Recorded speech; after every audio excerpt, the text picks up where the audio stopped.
It is another interesting edition of the Economy and Politics show where we discuss key developments in the economy and how it affects the households. Today, we're looking at NESG and the advocacy for an inclusive economy in Nigeria. And my guest is the CEO, Mr. Laoye Jaiyeola. Nice to have you, sir, on the program. Nice for having me. Yes, thank you. But before we begin, let us look at the key economic updates from last week. The federal government officially scrapped the Department of Petroleum Resources, Petroleum Products Pricing Regulatory Agency, and the Petroleum Equalization Fund. This was following the passage and implementation of the Petroleum Industry ACT, which now has the Upstream Regulatory Commission and the Nigerian Midstream and Downstream Petroleum Regulatory Agency. They are now going to perform the duties of the three defunct agencies. The move also includes the official transition of the Nigerian National Petroleum Corporation into NNPC Limited, which will be governed by an external company and allied matter regulation. To the next part of what happened last week, and of course, the President of the Africa Development Bank, Dr. Akinwumi Adesina, said the strategic support for Nigeria's food production will be hinged on 5 factors, which include support, scale, systemic speed, and sustainability. And also to wrap last week, it was an anniversary of the NSAS protest by youth in Nigeria. For those who can remember, there was a peaceful protest, and it was crystallized in what happened at the Lekki Toll Plaza, which led to widespread violence and attack on government and private sector buildings and infrastructure. Youths gathered again to reflect on that incident and the need, once again, for police brutality to stop in the country. It didn't only happen in Lagos, but also across Abuja and other parts of the country, and the police were on ground to ensure that it was peaceful. Segun Wosanya, aka Sega Link, an advocate for police reforms in Nigeria, speaking on the anniversary, called for constructive engagement and the need for the police bill, which was signed into law by President Muhammadu Buhari, to take effect and be implemented to the fullest. We take a break, and when we return, we continue the conversation. Tune in to Web TV Daily to stay up to date and informed on the financial market, personal finance, and more. We have got you covered with all your favorite TV shows, economy and politics, market review, women's series, millennial talk, Islamic Finance Weekly, The Brief, exclusive interviews, events, and we keep you up to date on all the updates in the financial market with the market opening gong. Watch premium content. Watch Web TV. Same news, different perspective. Welcome back. If you're joining us, it's the Economy and Politics show, and my guest today is Mr. Laoye Jaiyeola, CEO of the Nigerian Economic Summit Group. As you all know, the Nigerian Economic Summit is already kicked off and started today, looking at the very interesting theme, securing a future, the fierce urgency of now. But let us look at the other role that NESG plays. NESG is also involved in advocacy for economy and achieving a sustainable development for Nigeria. So, Mr. Laoye Jaiyeola, let us begin with the significant reforms in the business environment. NESG played a major part in the signing of the Company and Allied Matters Act 2020, and since then, we've been expecting to see a seamless doing business activity in Nigeria. How has it been in terms of this act signed into law? What are the feedbacks you've gotten? Is it really seamless as it has been since the signing of the act? Again, thank you for having me. After the sign of CAMA, we again had 1 or 2 complaints regarding challenges around implementation, and which is why what we did last month was to bring together a session involving stakeholders to look at what exactly are the implementation challenges. What do we need to do to ensure that there is ease of registration, there is ease of rendition of return, and all the intended the things we intended to achieve by doing the review, we achieve them as quickly as possible. And one thing we got out of that was the readiness of the Registrar General to ensure that all the bottlenecks that have been identified will be looked into to ensure that we continually enhance that process. But I want to say that company registration is just one out of the many, many other things. We know PEBEC is doing the work they're doing, but there's still a lot that needs to be done about to ensure that we have these environments that make business attractive to people. And me and all of us know that a big elephant in the room will still be security, power, and all those attendant issues, multiplicity of taxes and tariffs. These are things that really are high on why our environment remains unattractive to businesses. Yeah. While we commend the work that NESG has done over time, we just hope that you continue that engagement with PEBEC. There'll be a synergy between what PEBEC is doing with the CSC and also particularly with the Minister of Industry, Trade and Investment, because the full execution of this CAMA Act is very important to create a good business environment for Nigeria. And we take note of what NESG is doing in that regard, and we know that the advocacy will continue. But yes, it's 1 year since you issued that 15-point statement on the Nigerian economy. And last year, you highlighted the need for an open and transparent approach in monetary policy, from foreign exchange management to loan disbursements that has to do with like interventions. We saw healthy exchange between NESG and, of course, Central Bank of Nigeria in that regard. But how's the engagement been with the CBN, and what was your assessment, if you were to put it in 1 minute, in terms of the monetary policy approach since last year when you issued that statement? Again, we continually remain engaged with our stakeholders, Central Bank inclusive. And for us, what is key to us is that how can we have an environment that is very friendly, both for local investment and foreign investment. And because the fact is that it is clear to us that all the resources we require to making the Nigeria the pride of place that we all want to do is not available locally. And unless we do the needful to attract other domestic and foreign capital, we will spend a long time trying to get to where we want to get to. And so that's why the engagement continues. And we all both know that we haven't achieved much traction since that release, if you call it a release. Unfortunately, whether it was a continuation of COVID or not, things have not been fine. And we can look at it from the point of view of how much foreign investment have we attracted. It's gotten low.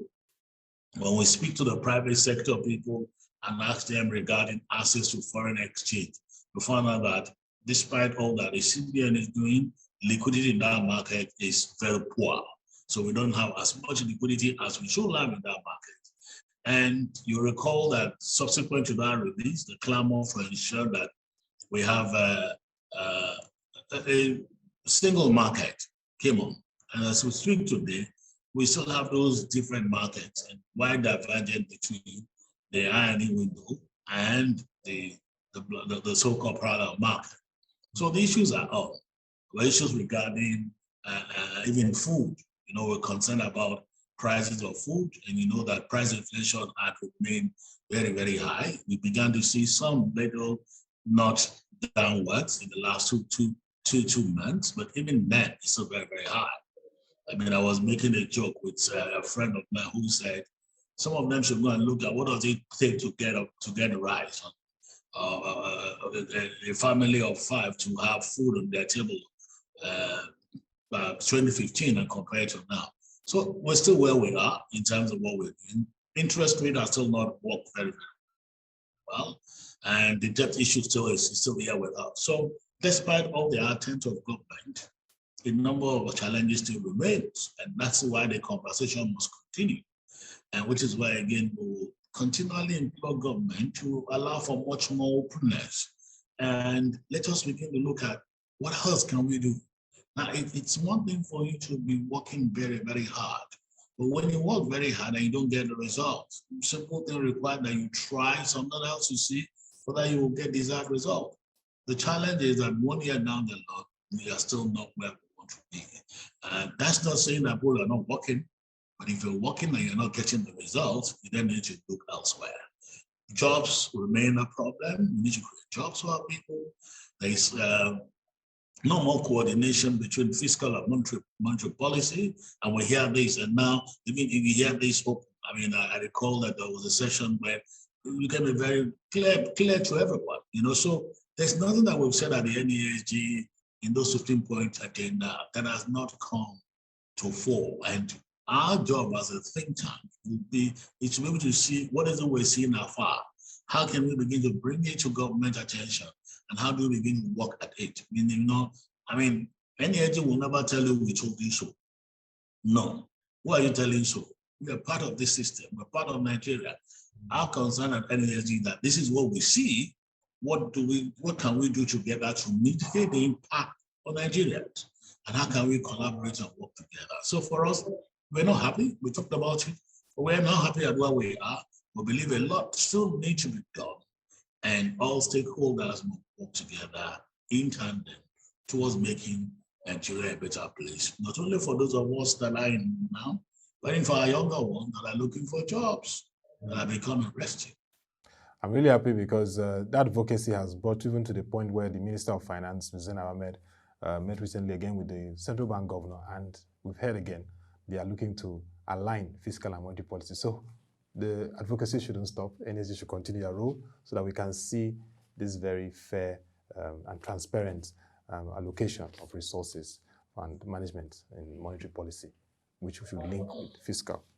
But let's look at the Petroleum Industry Act. You also put it there, and you said that if that is passed and signed into law, it will really reposition the oil and gas industry. That has been done now, and steps have been taken, like we read earlier from the highlights from last week, to reposition the Nigerian National Petroleum Corporation and also to transform the industry. Are you satisfied with the steps taken so far? What needs to be done in addition? There are now 2 regulatory agencies and 3 have been scrapped. Well, what they're doing is to comply with regulation. And as a law-abiding institution, we always say yes, we support anything that anyone does that complies with regulation. And what we'll then say is that let's do all that we need to do to ensure that the resources we're looking for locally and foreign comes in. Part of our intention was that if the PIA bill is passed into law, which has now been passed, we'll be able to bring in some foreign investment. And so we just need to make sure that the ultimate goal for why we have those acts will be realized. I know it's not only about the crude oil. There are concerns about how much do we use our gas effectively, so that at least we can begin to earn good returns from our gas sector. And of course, that much more of the things that we at the NESG have been talking about is the need for us to not to export crude, for us to refine and then build our petrochemical industry, which is why we commend the work that's been done by Dangote and many other people around that area who are looking at refining and ensuring that we can get our petrochemical industry started so that it can have much more linkages domestically with the various other sectors. So it's a step in the right direction, but we're saying whatever it is we're doing, let's do it very quickly and let's do it very transparently too. One of the things we look forward to is we begin to see some level of transparency about some of the things that people worried about, given the fact that now NNPC become a limited liability company, they comply with provisions of CAMA, to comply with all that any public company must comply with. So we see much more transparency. So it's a step in the right direction. Yeah. And in your summit, the board chairman, Mr. Laoye Jaiyeola, at a recent event said that Nigeria faces rising poverty, rising unemployment, and rising inflation. But he said it's time that the private sector learns from countries like Indonesia, where they really engaged the public sector and policy makers and even the politicians on how to shape the policies that will move the economy forward, for example, Nigeria. So my question is, the summit is going to take effect, and something interesting that's happening is a debate on national poverty reduction, amongst others. But how is NESG going to continue to mobilize and get other key private sector players to really engage the public policymakers and politicians to really shape policies? Because these three things identified need to be addressed drastically. What I would say is that, we've seen a number of people engaging, right?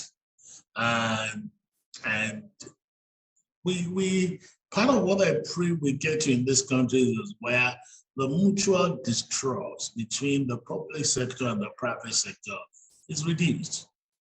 You see, the public sector look at the private sector, oh, they're coming to take out of our commonwealth, right?